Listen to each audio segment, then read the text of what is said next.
Greetings, Earthlings, wisdom keepers, wisdom seekers. Welcome back to WizdomDropz, your source for daily drops of wisdom and savvy cat astrology. Meow. My name is Tonia, and today we are discussing, interestingly enough, the Mars retrograde cycle that we are about to finish in the next couple of weeks. Okay, now especially it's relevant because November 13th is when Mars is done being retrograde. Okay, and I'm going to show you in this video, friend, what happened when Mars went retrograde back on September 9th of this year, not too long ago, but like a couple months ago, okay, in the heavens. And then I'm going to show you what's happening when Mars goes direct on November 13th. So through this, we are going to understand what this Mars retrograde cycle has been about. But before I jump into the juicy details and what Mars retrograde means in general, we are going to briefly do a little side commercial. Number one, commercials. If you're not subscribed already, join us if you vibe, because we is building tribe. That's why I'm here. I'm here to grow different voices, platforms for astrology, and just grow astrology savvy catchery, if you will, across the interwebs. So if you vibe with what we're doing here, subscribe. And I put out a video every day, so hit the bell notification. Also, if you want to put a comment down below with like a video suggestion for astrological purposes, of course, I am happy to provide that for you. So just leave that down below. Last but not least, like the video because it helps other people get this content and get this information. And if you are an asshole and hit the down thumb, that's okay too, because guess what? It still helps us grow anytime you hit one of those buttons. So I don't really give a fuck. You say, excuse my French, but there's that. So with that said, we're going to jump on into it. Before I do show you the chart though, I just want to briefly touch on what is a Mars retrograde if you're not already super familiar. A Mars retrograde, anytime there's a retrograde, it's when a planet goes 3 times as deep within itself, and it requires 3 times as much work or effort from us to do anything in the life related to that theme of that planet. Now, Mars is the planet that rules action, willpower, and those 2 things alone are huge, So your actions and your willpower, your desire, all of that has been on like some type of weird hiatus of like needing to go in 3 times as much, needing to reflect and introspect on that 3 times as much. Okay. Also like needing to think 3 times as much about these things, reflect on these things of action, of desire, of planning, of strategy 3 times as much of your game plan. You all been thinking your game plan over the last like 8 weeks or so. You see what I'm saying? So what am I doing in life has been a thing that a lot of us have been dealing with for the last 8 weeks and reflecting on, like really grappling with at like a deeper level. And also things externally have been showing you like the need to do that because it's retrograde. It's not working the way it usually does. So it's teaching you there's something to look at here. You see how that works? I just love astrology, don't you? I know, it's so dope. But with that said, now that we understand what a Mars retrograde is, it's a time to reflect and assess and redefine how you're going to approach things, how you strategize around things, your accomplishment energy, and your general like hustle vibe, or your general like what you're doing out in the world, like doing being the operative word, vibe. Okay, now we're going to share the screen. So look at this chart, y'all. This is from September 9th, as you can see here at the top, 2020. When Mars went retrograde, what was happening? This is like a photo of the yearbook, you know what I'm saying? That is Mars retrograde. And this is what's happening at the time of Mars's, attendance to retrograde school. Basically, when we were prompted to go within, when we were prompted to reflect, Mars retrograde here at 28 degrees of Aries, it was like, I'm about to leave Aries, psych, let's go back, let me backpedal. At that time, we had a couple things going on. We had the moon in Gemini, which is conjunct the North Node. Very interesting, because the North Node is where we're meant to spiritually evolve at any given moment, what we're meant to focus on to grow the most, which is all about, in this case, skill. Okay, skill, because Gemini is the sign of skill. And Mercury was in solid dignity over here in Libra at this time, which is the dispositor or the ruler of Gemini. And look at this. What's happening in the chart? What's happening in the chart? Look at the shapes. Look at all these shapes. What are these shapes? There's a freaking gorgeous blue triangle. Do you see that big blue triangle there? What is this big blue triangle? Okay, 17 degrees Jupiter over here. What is it? What is it talking to? What is that Jupiter talking to? It's talking to Uranus, who's talking to the sun. So the sun is talking to Jupiter, 17 degrees to 17 degrees. And Jupiter is talking to Uranus, and Uranus is also talking with the sun from 10 degrees. Now, this isn't a formally acceptable, really, like grand trine, but I say why the hell not, because it's a big blue triangle, and it's and by that I'm saying like it's less than 10 degrees of orb. There's 7 degrees of difference, so I'll count it, I'll count it as a grand trine. So with that said, there is to some extent some type of grand trine energy at play between the earth signs at this time. So when Mars went retrograde, it's basically like, what are you doing with the earth? Because all 3 earth signs are speaking in harmony, but all this shiza, all this hard crap, this red lines, look at all that. Look at all those red lines. It's like, oh my God, what's going on? It's happening at the same time. So basically, how do you heal the earth right now? That's a reflection question that Mars retrograde has posed upon us at this time. Now, also, Mars itself was engaged in a freaking T square. Is this accurate? Look at it. We have here 28 degrees. Yeah, Venus is over here at 4 degrees. Again, we have a little bit of like a wider orb on this, but I'll count it as a T square between Venus, Mars, and what would that be? Like Saturn. Yeah, Saturn. So, Saturn and Venus are good friends in ancient astrology. Saturn is discipline and authority. Venus is beauty and also a certain degree of justice as a result, because in ancient times they revered justice as being very objectively beautiful.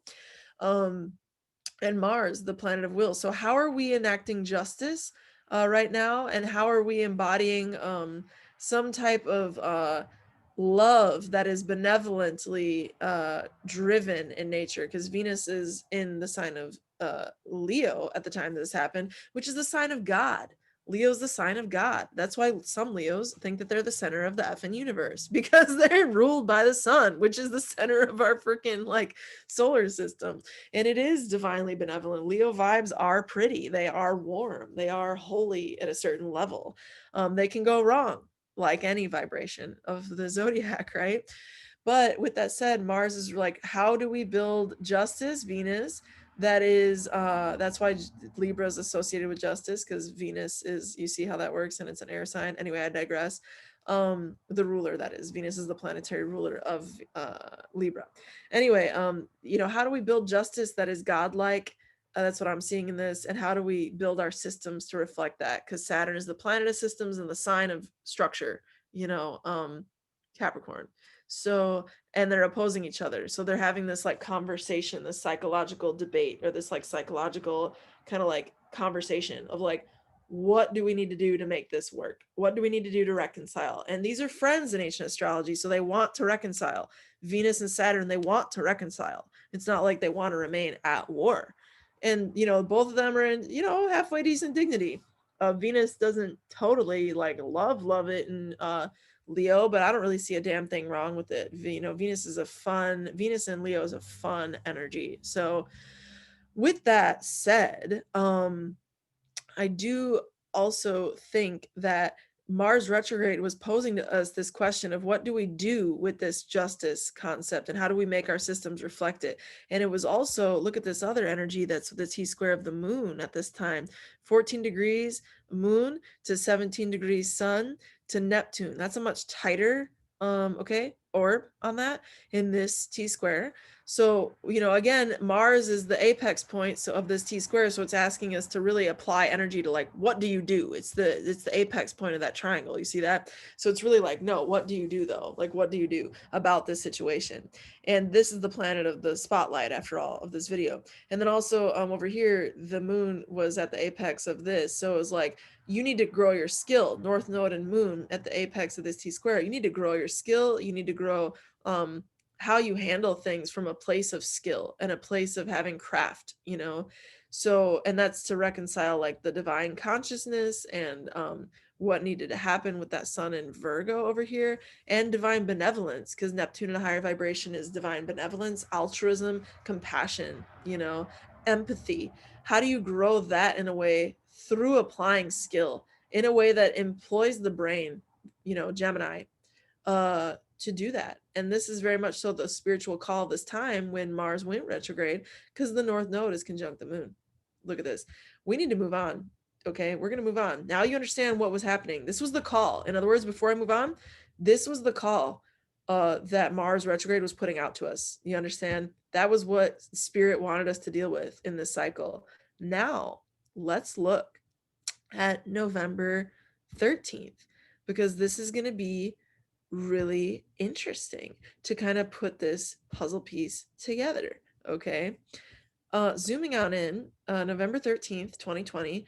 Hole a guacamole. Hallelujah. Hallelujah. Hallelujah. Mars is finally freaking direct. Now, it's not totally out of shadow. All you super intense, it's not really out of retrograde yet.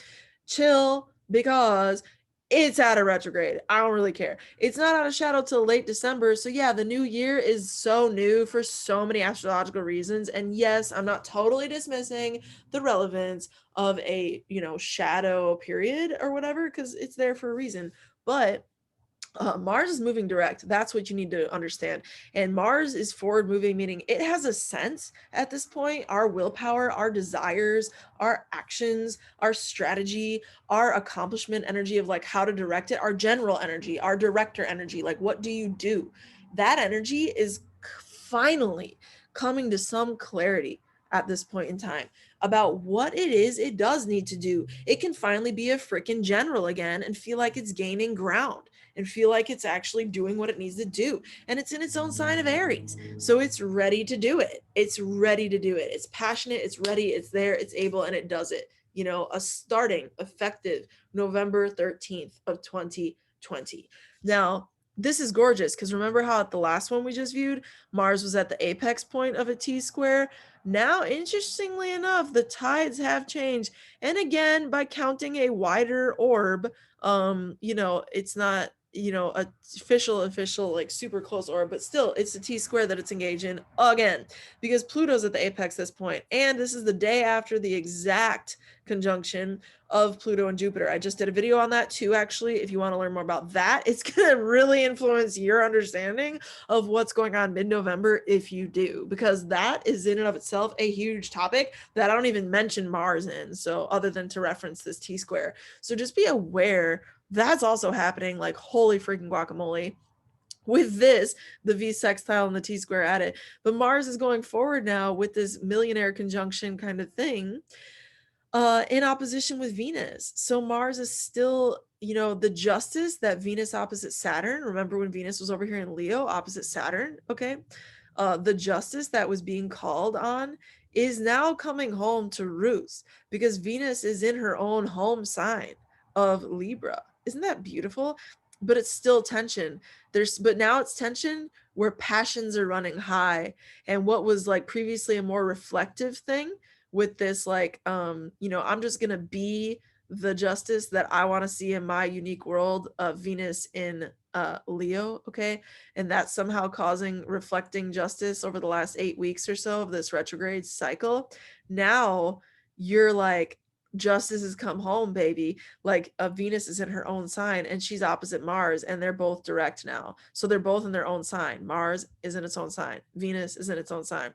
And they're both strong and they're both in tension. So passions are running high. Things are actually playing out though now. That's the benefit. The road is actually being met with the wheel. It's not just spinning around in air and sometimes on the road, sometimes bouncing off into the air. It's things are actually happening. Traction is actually being met through treading, So I think that's great. And what I'll say too about that is that it's not the apex of the T square anymore. The apex of the T square, Mars that is this Pluto and this really this Pluto Jupiter conjunction, but Pluto is the apex of this. So it's you need to change your transformation game right now. That's you're being called to not only think about it at this time, now you're being called to put it into action, because Mars is the planet of action and it's moving forward. And Pallas Athena is that feminine strategy. So I think with the Venus involvement in particular, it's interesting for us as astrology students to understand this is the divine feminine Venus here being activated. And you know, Mercury's in Scorpio, so things are going to be very intuitively driven. Before, Mercury was in Libra when this cycle started. Remember, we just looked at that chart. Now Mercury, our thoughts, our intellect, our problem solving ability, because it's the ruler of Gemini. Okay, Mercury, that is, and the ruler of the North Node right now, y'all, aka where we're supposed to be putting our focus to evolve spiritually. That planet, Mercury, is in the sign of Scorpio now, the detective, the assassin. Damn, I know, right? The investigator, the deep penetrative thinker. So your deep thoughts are you're rising up, your passions, Mars opposite Venus. That is textbook 101. Passion, aggression through passion, but really beautiful passion, really hot, sexy passion, you know. You could have some exquisite sexual experiences on this day. Just saying, looking at this chart. But with that said, you know, I think that there's going to be an opportunity for us all to really go deep and apply, for the love of goddess, apply this Mercury and Scorpio to the higher vibration. Don't cause pain on this day through drama, y'all. It's not the time for drama because it could have some serious repercussions. The karmic planets are still being visited by Jupiter, and all of this energy in the chart, you see this, is being directed right here to Capricorn. So you reap what you sow, you feel, and I'm telling you this information a couple weeks ahead of time to prepare you, help you get in your captain's ship, your pilot seat, because Mars is coming home at a forward degree, you know, a forward moving degree at 15 degrees of Aries. If you have anything between 15 and 28 degrees of Aries, or Libra for that matter, expect to see some shifts in your life without a shadow of a doubt over the next, you know, several days around this event, because it's transiting and activating those degrees of these signs yet again. Not to mention Venus is at the party now, so it's like extra. Wow, just wow. I mean, I think this Mars direct is showing us that, in summary, that you can apply your passions and have them be heard, have them be interacted with on this day and in this time, and that those passions are gonna have to show up in a way that is diligent and in a way that is you know, commanding of your own power, because the two power player planets, aka the rulers of Scorpio, Mars and Pluto, are squaring on this day. So coming into your power is going to be an opportunity, y'all, this day. Gorgeous. Coming into your power, gorgeous. Literally the day after the Pluto Jupiter like conjunction is really beautiful poetry of the heavens, y'all. The day after that happens, we are being called to really come in. This Mars moving forward is to come in to our power. So come in wisely, come in wisely. You see the planets of wisdom here, Jupiter and Saturn. Come into it wisely and you will reap some serious results. I'm excited for you. Let me know what you thought of this in a comment down below. Let me know your thoughts. Let me know all those juicy details that are about to go on mid-November. Wow, I cannot wait for us all. I think there's going to be auspicious stuff going on. Like the video if it brought you any value whatsoever. Subscribe if you're not already. And with that said, through next time, until next time, may the stars be with you. Peace.